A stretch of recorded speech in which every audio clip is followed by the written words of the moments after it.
एक बार एक छोटे से गांव में एक युवक नाम राजू रहता था। राजू बहुत ही उच्चमानस का था और अपने आप पर बहुत गर्व करता था। उसके दिल में अहंकार का विकास हो गया था और वह खुद को बाकी सभी से बेहतर मानने लगा था। वह अपने उच्च स्तर के कारण गांव के अन्य लोगों को ताना-बाना भी करता था। एक दिन एक वृद्ध साधु उस गांव में आया। वह साधु बहुत ही ज्ञानी और भक्तिमान थे।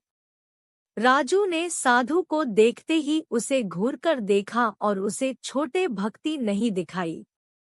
यह देखकर दूसरे लोग हंस पड़े, लेकिन साधु ने इसे ध्यान नहीं दिया और गांव के मंदिर में चला गया। राजू को इस घटना से बड़ा गुस्सा आया। उसके अहंकार का और भी तेज हो गया। उसने फिर सोचा कि उसे इस साधु को एक सबक सिखाना होगा। इसलिए राजू ने एक योजना बनाई। उसने साधु के पास जाकर कहा, बाबा, आप यहाँ नहीं रुक सकते। यहाँ पर आपको देखकर लोग हंसेंगे। आपको इस गांव के बाहर जाना चाहिए। साधु ने मीठी मुस्कान के साथ कहा, मेरे पुत्र, इस गांव के लोगों का मनोबल इतना कमजोर नहीं है। मैं इस गांव में रुकूंगा और लोगों को सत्य का मार्ग दिखाऊंगा। राजू गुस्से में आकर उस साधु को अपमानित करने लगा। वह साधु को धक्के मारने और गाली देने लगा। साधु शांत रहकर उसके अपमान को बर्दाश्त करते रहे और कहते रहे, बेटा, अहंकार और गुस्सा आपको बुरी तरह से बिगाड़ रहे हैं। आपको इन दोनों का त्याग करना चाहिए। राजू को उस साधु की बातों का कोई ध्यान नहीं था।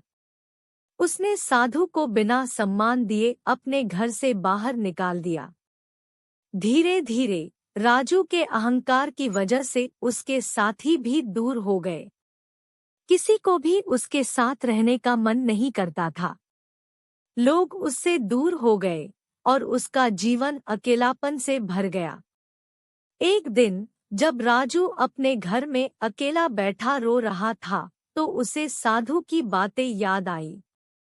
उसने अपने अहंकार के कारण जो भी किया, वह अब उसे खुद को अपने कर्मों का पश्चाताप करने के लिए उस वृद्ध साधु को जाना पड़ा।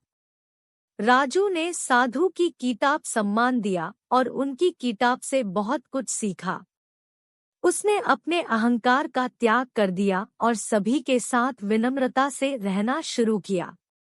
उसके बदले लोग भी उसे स्नेहपूर्वक स्वीकार करने लगे। राजू के अहंकार का फल उसके जीवन में सकारात्मक परिवर्तन लाया और उसे सभी द्वारा सम्मानित बनाया। इस कहानी से हमें यह सीख मिलती है कि अहंकार हमें खुद को और दूसरों को भी बिगाड़ता है।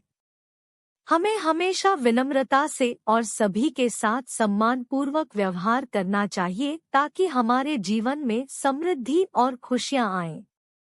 हमें आशा है कि यह कहानी आपको पसंद आई होगी और इससे आपको अच्छे संदेश मिले होंगे।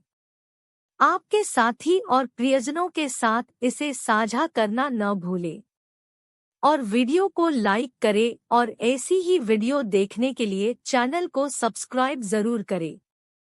धन्यवाद।